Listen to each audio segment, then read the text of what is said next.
می چې څومره ځمکه ستا ده دومره زمام ده.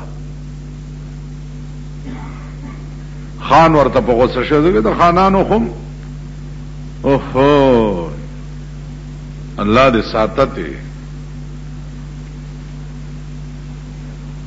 خان ورته لخت تلاش کړي زما عمر ځمکه ستا ده ویلا قرآن راواله چې درته په لاس کېدم چې څومره ځمکه ستا ده دومره زمام ده. و د ظالم بچیا په دې علاقه کې خو ما نه سوا د بل څوک شته نه، د اسمان نه را پریوتی که د کوم ځای. ویل راځه چې درته وښیم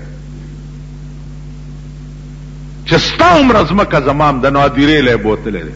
ویل دې ځای کې به ته څومره ځمکه کې سملې؟ ویل 2.5 ګزه کې. خو ویل 2.5 ګزه زمام ده او 2.5 ګزه ستام ده که نه؟ دا 2000 خوستانه دا کور دی وران شه دا به بل ته پرېږدي او ته به تېځې. دغه ځای کې 2.5 ګزه ځمکه ستام ده او 2.5 ګزه زمام. په 2.5 ګزه کې کوتې به تا دپاره هم کنستی کېږي او ما دپاره به هم کېږي. تاسو خیال راغی نور زمونږ څه دي؟ خان حیران شو، لیونی شو، بلکل چو بیړه یې غرق. اسویم دا الله والو خبره داسې وي چې په دېړه کې ننوځي او ړه کې سورې وکړي. دا الله والو داسې خبرې. اوس ته ماته وایې چې د خانۍ ټوله نشه په دې یو خبره د هغه دماغ نه ووته چې زما خو 2.5 ګزه ځمکه ده، 2000 جریبه خو نه ده. دا زه په کوم قهر اخته یم. نوار خانی او نوابی پریخوا او د فقیرانو هم نشینی اختیار کړه. نو عزیزانو هم نشینی دا هغه چا کوي چې کوم فقیران وي. زه درته رښتیا وایم نن مې کته د دکان مخې ته داسې ډلې ډلې روان دي. زما د بچپن په زمانه کې به ما لیده چې دلته زمونږ یو ادیره د فقیرانو ولا ورته وایي د کاکشالو سایډ.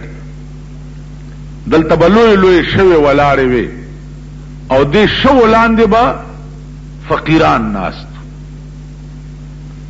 او دوه کاڼي بیا داسې ایښي او لوټه به پې د پاسه پرته وه، په هغې کې به یې چای باندې کړې وې، په لوټه کې هغه به څکلې ونې لاندې به ناست. چرته به چې هغه ځای نه بل ځای ته تلو نو خپله کمبل یا بړستن به چې و هغې نه به یې پړی تاو کو او ترخ کې به یې نیولې او روان. هغه د بچپن فقیران چې ما کتلي وو نن د تبلیغي جماعت والا ته چې زه ګورم هغه زما د بچپن فقیران را یاد شي. پیاده به رواني او بسترې به یې په ترخ کې نیولي او ځان ته چې څه وایي.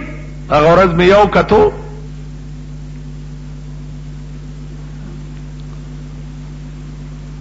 نوم یې درته نه علم خو کم از کم په دې وخت کې به 10 کروڑه روپۍ ورسره وي. 10 کروڑه روپۍ نغدې جایداد یې پرېږده. عامې کتو کوار تتلمنو چې غاخی نه واوړېدو او لاندې کوشونو په دغه ځای کې مې ولیدو چې بستره په خپله په اوږه باندې ایښې وه او پیدل په دې ملنګانو کې روان. نو زه ورته ودرېدم مال چې راځه که نه چې ما ته یې ویل چې مولانا صاحب ستا په تقریر کې یو شعر دی ویلی و هغې رانه دا شی جوړ کړو. ما څه شعر ویلی